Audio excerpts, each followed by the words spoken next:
Hi, my name's Thao, and today I'm going to show you how to make Parmesan crackers with fennel seed and cracked black pepper. Now, the first step to making these crackers is to cut in your butter into your dry. Here I have my all-purpose flour, semolina flour, and Parmesan cheese. I'm going to put these in my mixer bowl, along with some fennel seed, cracked black pepper, and kosher salt. And here I have 1 stick of unsalted butter. It's cold and it's been cubed up into little pieces. So I'm just going to mix these with a paddle on low speed until the butter has worked its way into the flour and it all looks like a coarse sand.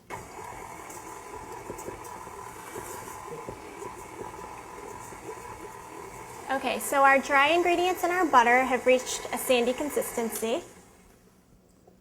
You can see here. Now I'm going to add my buttermilk.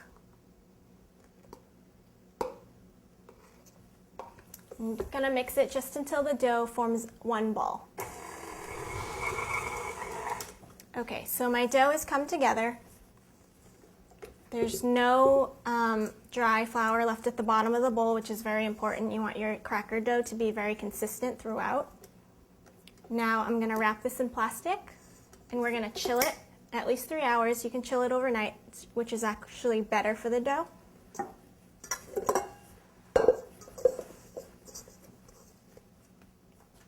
One ball, clean bowl.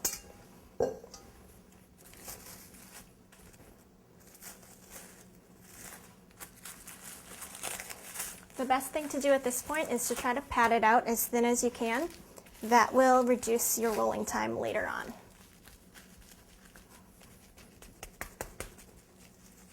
So our dough is about 1 inch thick, and now we're going to put it in the fridge. Okay, so our dough has chilled. I've got my oven preheating to 350 degrees, and we are going to roll out. This is 1/2 of our dough. We want to keep the other half in the fridge. We want to keep it cold while we're working with this half. So I'm going to flour my surface pretty liberally.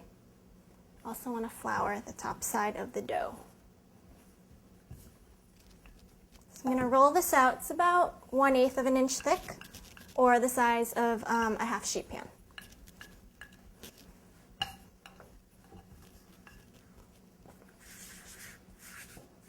You want to make sure that both sides of the dough stay floured at all times. You don't want it to start sticking on your counter, otherwise you'll probably have a big mess.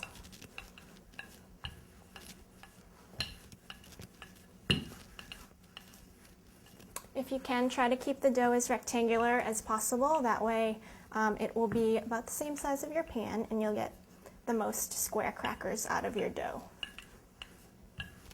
You could also, if you wanted to, put this dough through a pasta roller. That would get it a very even thickness a lot faster.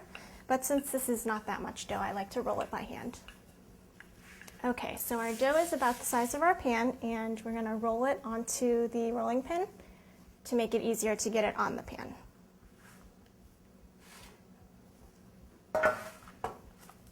Now I'm just going to unroll it right onto the pan. Now I'm going to take a fork and prick the entire surface of the dough. This creates holes for steam to escape, so you don't get a giant bubble in the middle of your cracker.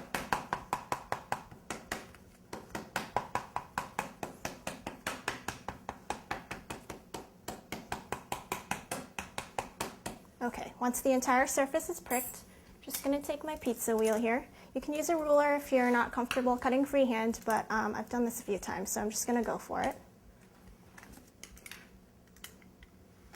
About 3-inch squares. I actually like it to be a little uneven because then it looks more homemade.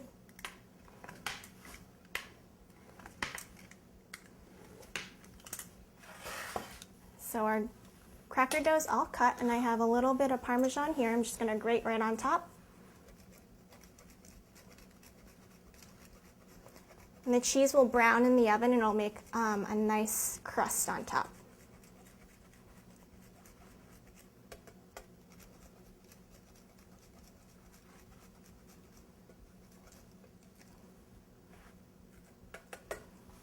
Okay, so our crackers are ready to go in the oven. We're going to bake them for about 20 to 24 minutes, rotating the pan halfway in between because most ovens are a little uneven and we want them to brown evenly throughout.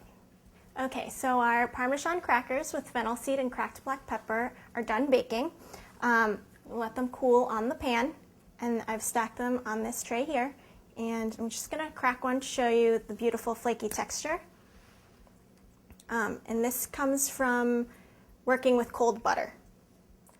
So you can store these for up to 3 days in an airtight container, that is, if you have any left to store.